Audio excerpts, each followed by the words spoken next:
Good morning, students. Welcome to online class. Hope you are keeping well by the grace of God. So, guys, today I'm going to teach you social science, the history segment, the continuation of the previous chapter in your NCERT book, chapter number 3, History, the making of a global world. So, guys, in my previous lecture, I told you that how people of the world now they have become united, and how the interaction in the field of trade and commerce, in the field of economy, in the field of uh, politics, or in the field of social or social field, how we have become united and we have formed a globe, a global interaction. It is going on at this modern age, or at this current moment, because of since the ancient periods, the travelers, the priests, the pilgrims, the traders, they used to visit, they used to travel, they used to travel a lot on foot, or sometimes on bullock cart. So they used to travel one place to another, distant land. So through their diaries, through their records, we come to know about the contemporary lifestyle, about the political condition, or about the social condition or economy of that respective regions. So those are the records.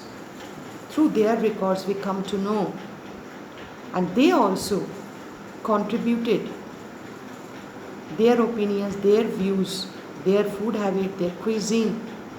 Thus, the food habits also, it has been exchanged between the countries, amongst the countries. In China,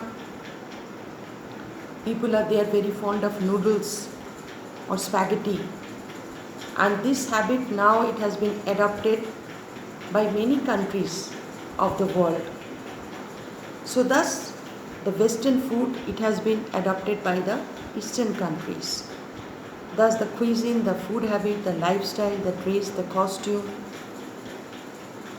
we have come to know, we have adopted, and in the Western land, the Asian food habits and dresses, costume, and festivals, those are celebrated. And Asian countries, the many festivals of the Western countries are celebrated. Thus we come to know, and we now the people of the global world. And now let us come to the conquest, or that capturing the regions by the other countries. That was also going on in search of natural resource to flourish the economy of the country. Europeans, especially during that time, Europeans, they started migrating to distant lands in search of resources. And after that, they settled down there.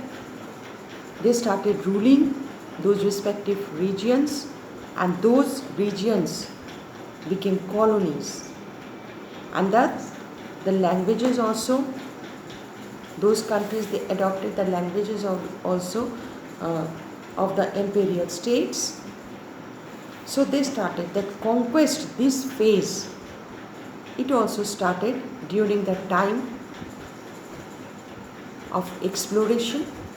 And in between, Christopher Columbus, he discovered America. And when America was discovered, it is a huge land.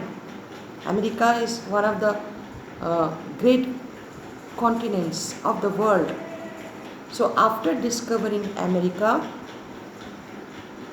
people started migrating, even from the Asian countries. They started migrating in search of resources. Many countries of Europe and some countries from Asia, and that you can say that coming and going, exchanging, economic exchange, it was a common phenomenon during that time to extend the economy of the country, of any country.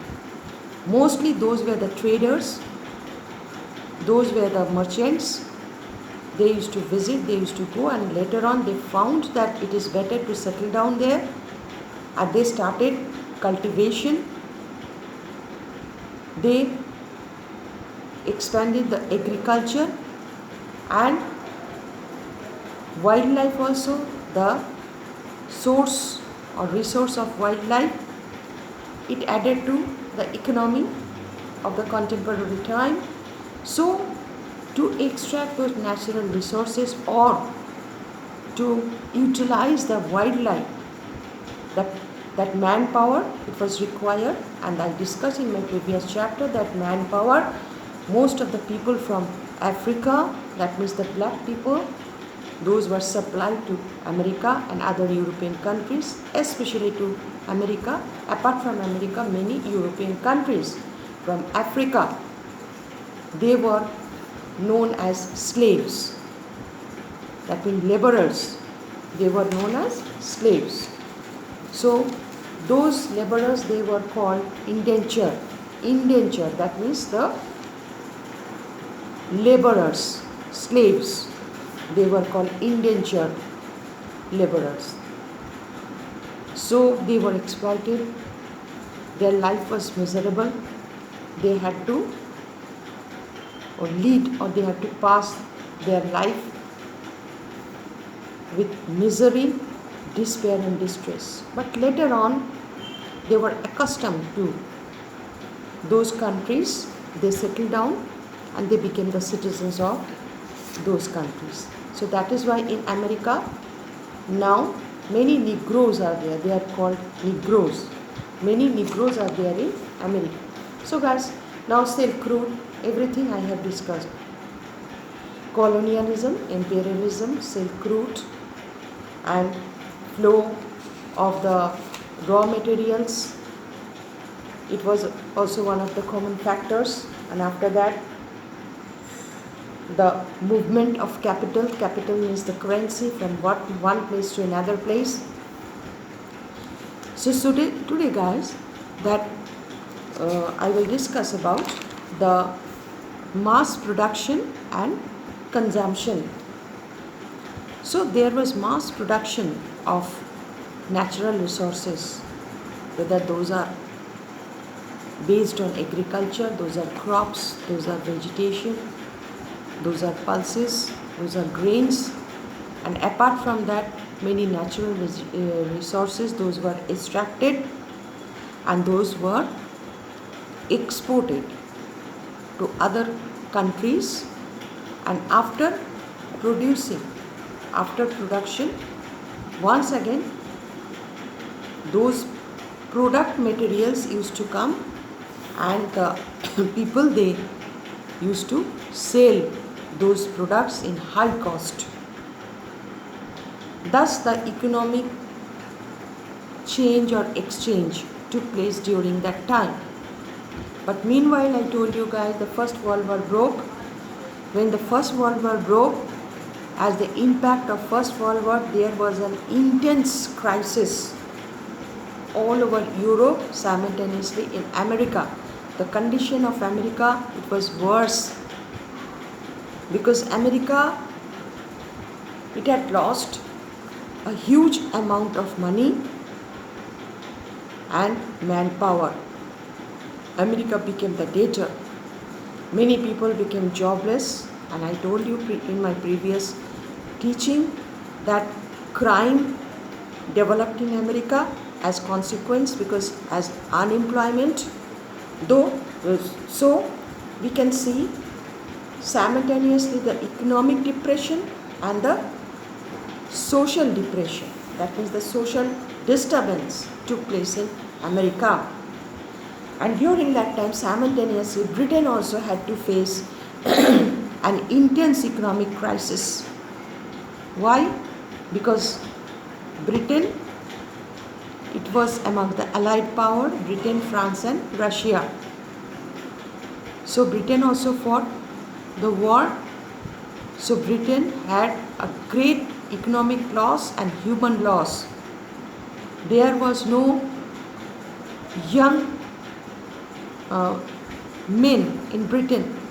There was an intense lack of young men in Britain. So Britain had to hire the workers from Africa during that time and from the Asian countries also. Why? Because during First World War, British, it established many colonies all over the world, to Canada, to Asia, to Africa. There were British colonies. So Britain had to tackle simultaneously all these colonies as the imperial state. So there was a huge downfall, economic downfall. It was visible in Britain. So that time it is called the Great Depression. This term, it is called the Great Depression. Depression means not mental depression, economic depression.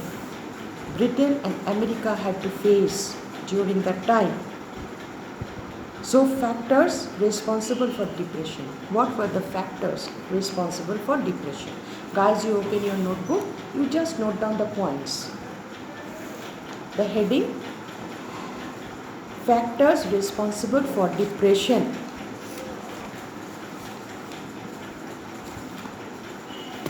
The first factor, the first, agricultural overproduction. During that time, the countries, many countries of Europe, they started thinking that if we flourish agriculture and if we sell the grains, then we can restore our economy. But it did not happen actually. There was a great competition. Most of the countries, they started, that means the fertile land or plain, in the plain regions, most of the countries, they started flourishing in agriculture. So obviously if there was competition, so the cost, it fell down. They had to sell the grains or crops in very low way, very low rate. As consequence, the intense economic downfall occurred during that time. Peasants, many farmers, those had their own, that means a patch of land, they used to do farming. They were dependent on that patch of land. They also had to face intense economic crisis because there were no buyers during the time. So the peasants also had to face economic downfall during the time.